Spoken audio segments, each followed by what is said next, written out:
प्यारे बच्चों, ईसार का जज्बा। आज हम इसका चौथा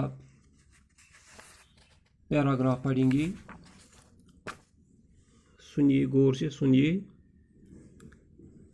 माँ के बर्ताव ने ज़ैन के दोनों भाइयों के मिजाज को भी मुतासिर किया, चूँकि माँ अपने औलादों के साथ बहुत ज़्यादा मोहब्बत करती थी और वो ज़ैन को नज़र अंदाज करती थी, और इस चीज़ ने उसके बच्चों को भी मुतासिर किया।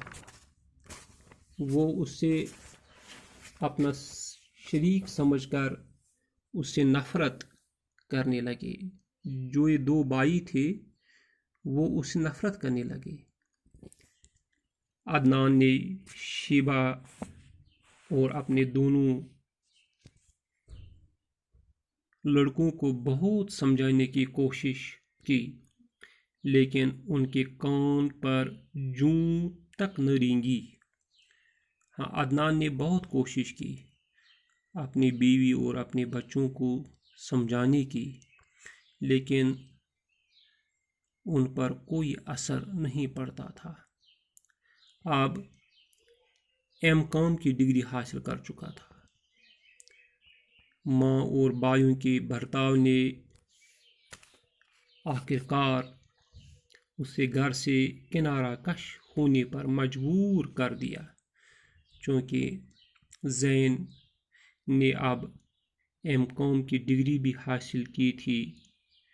माँ और भाइयों के सलूक ने, बर्ताव ने उसे घर से किनारा कश यानी भागने पर मजबूर कर दिया, और एक रात वो किसी को कुछ बताए बगैर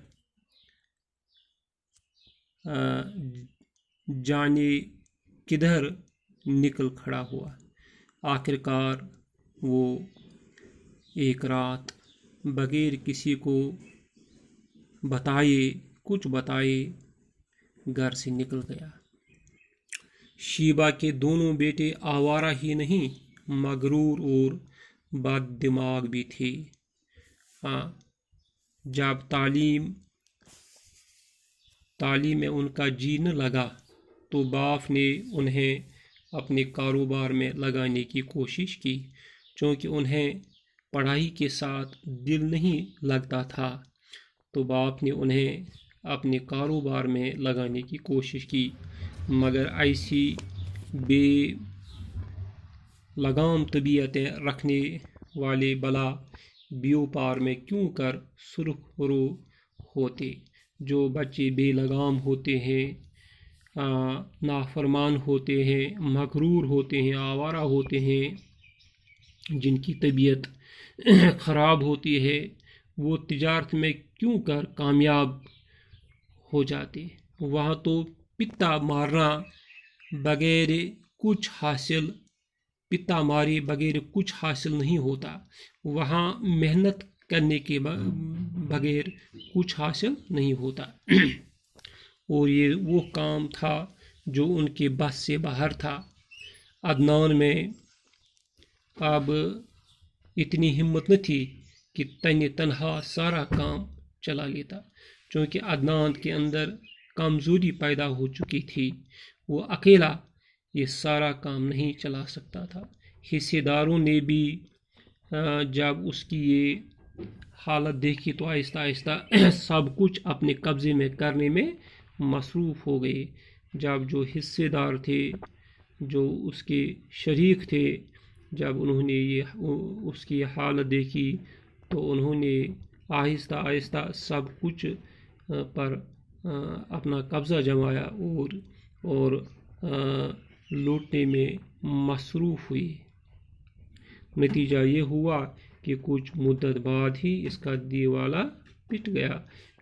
कुछ मुद्दत बाद ही वो बेचारा बहुत ज़्यादा गरीब हो गया।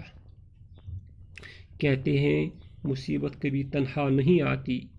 एक मक़ौला है कि जब इंसान को मुसीबत आती है तो اور مصیبتیں بھی اس کے ساتھ آتی ہیں. یہ مصیبت تنہا نہیں آتی، اکیلی نہیں آتی.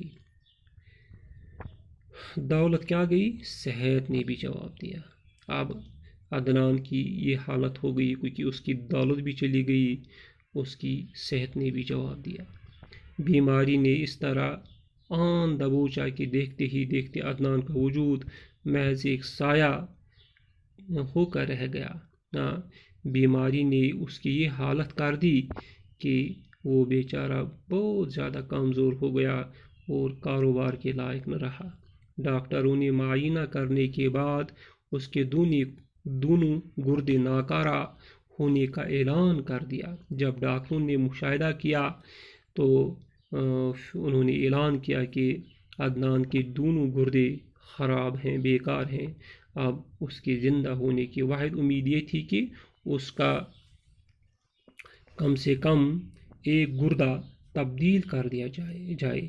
اب زندہ رہنے کی واحد امید یہ تھی کہ اس کا ایک گردہ تبدیل کر دیا جائے.